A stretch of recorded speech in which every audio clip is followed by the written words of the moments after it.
Hey everyone, welcome to Sam Cliff Talks.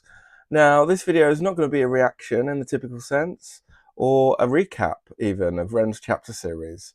It's more of a reflection of what stayed with me afterwards, what I feel has mirrored some of my own journey with mental illness, and why this series has resonated so much with so many of us. As I was watching these episodes, at times I felt like I wasn't really reacting to somebody else's story, but more that I was seeing some of my own experience mirrored back to me around illness, burnout, anxiety, dealing with the trials of medication and therapy, and that instinct to pull away and disappear when things get heavy and hard. So in this video, I want to talk through a few of those moments with you in Ren's chapters, share how they relate to my own journey, and why honesty is what makes this series so powerful. One of the big themes that really stood out to me that ran through the series was the cost of feeling good.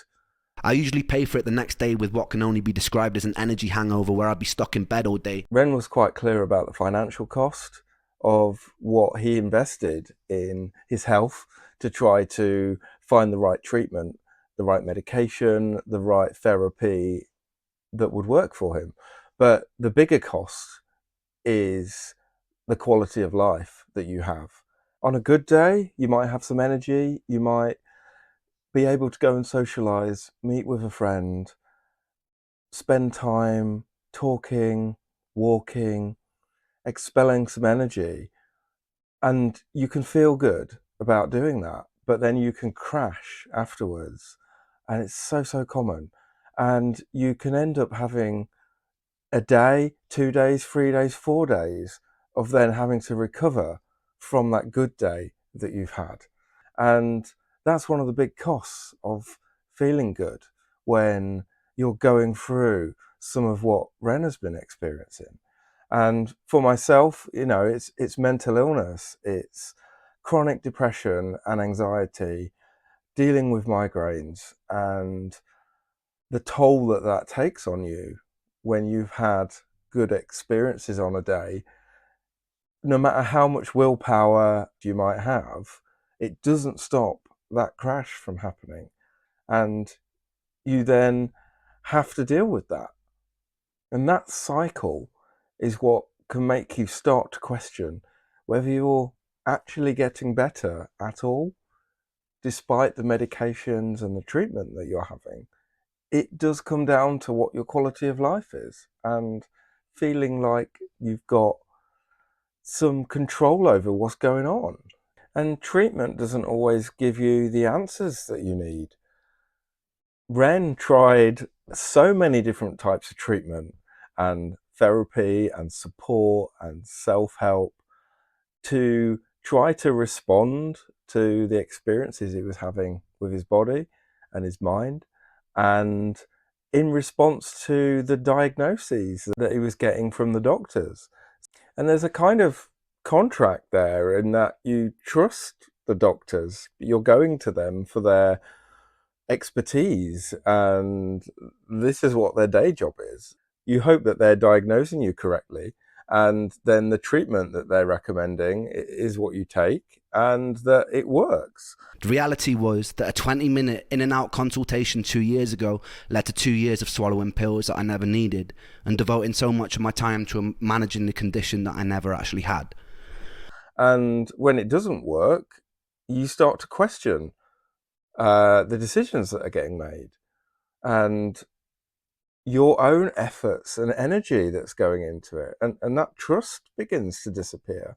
And I think that was a big factor for Ren in needing to actually look into this stuff himself, because he felt he wasn't really getting the answers that he needed.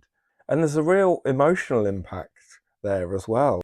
And that affects your sense of hope and optimism for the future, and you want to see an end to what you have. That was a big focus for Ren, is he just wanted to get past all this. He didn't want 8 years of trying stuff to see what will work and going around the world to try to see the right specialists and the people that have the right level of expertise to give him the answers that he needed. In my own experience, I've certainly found that it's been quite trial and error as well. With my depression, I've tried 3 different types of medication, and that was best part of a year before I was on the right medication that was actually working. So in between all that, you're kind of living in a hope land that what you have is doing something. And in the meantime, kind of fending for yourself, really, with what different techniques and self-help approaches that you can take to try to look after yourself. And you don't expect to have to do that when you're dealing with something that is something that many other people suffer from. You expect it to be a more straightforward process, but it's really not.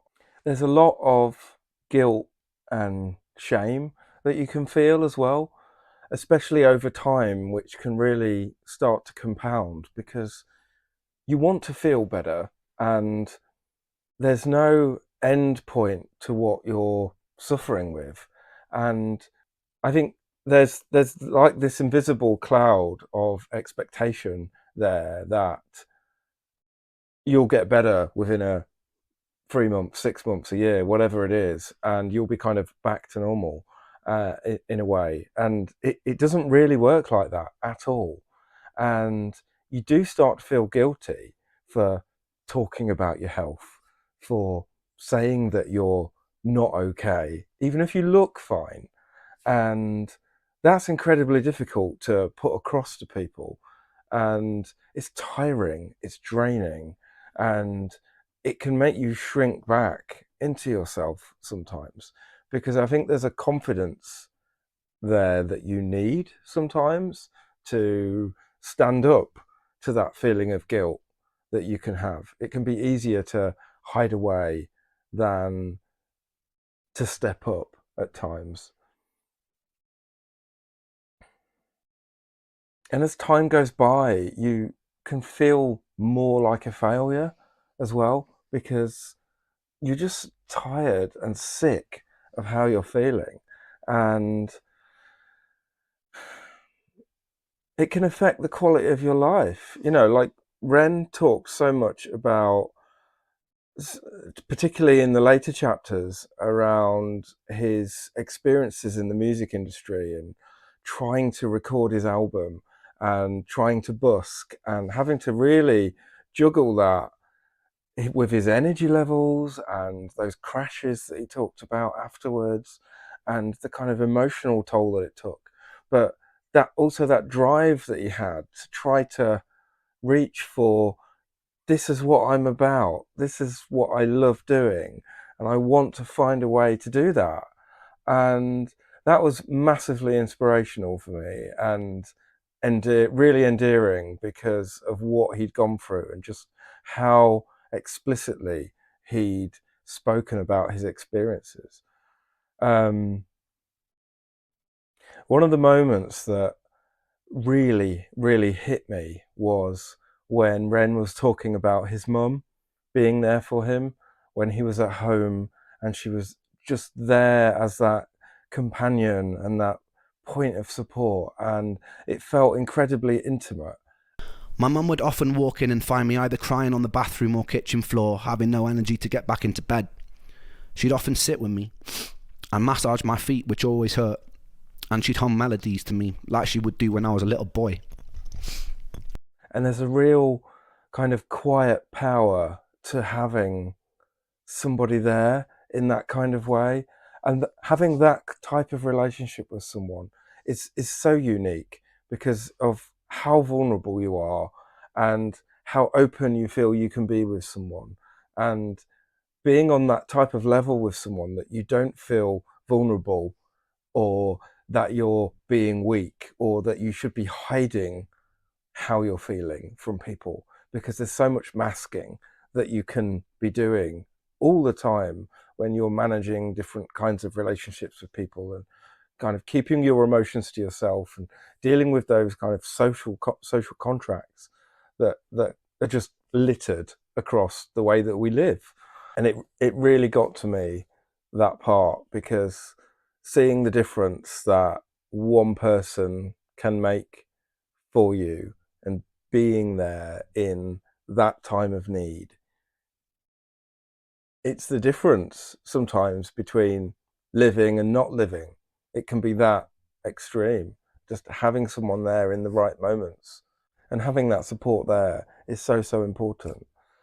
And I know that not everybody has that support there. It's very hard to come by because it depends so much on the kind of relationships that you have with people and what your circumstances are. And if you feel like that might be you, that you're that person that doesn't have anyone there, find a way to have a conversation with somebody who you know, someone who might not judge you, someone who you can feel comfortable with. And that might make all the difference for you. One of the big threads that I felt really ran through the chapter series was Ren's willpower and resilience and that ability to survive.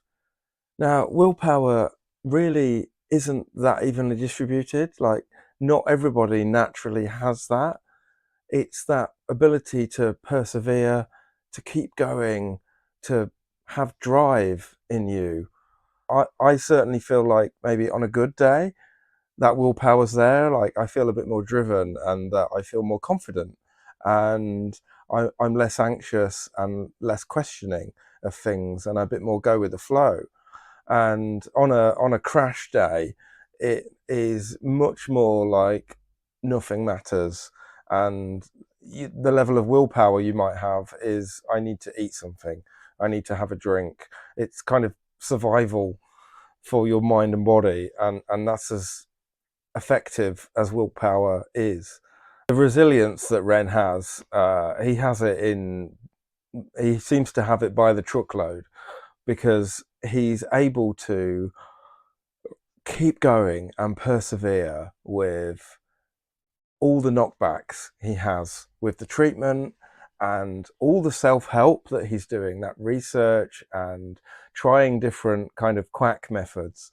He's pushing himself to find answers, and when he gets those knockbacks, he's not letting it stop him.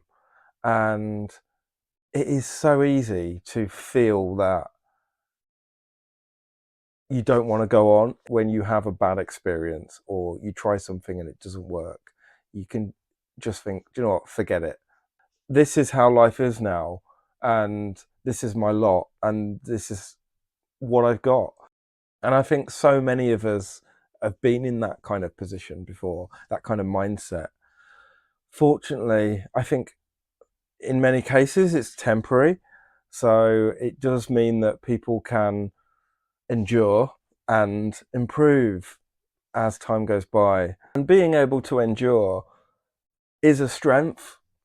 You're not thriving, but you're keeping going.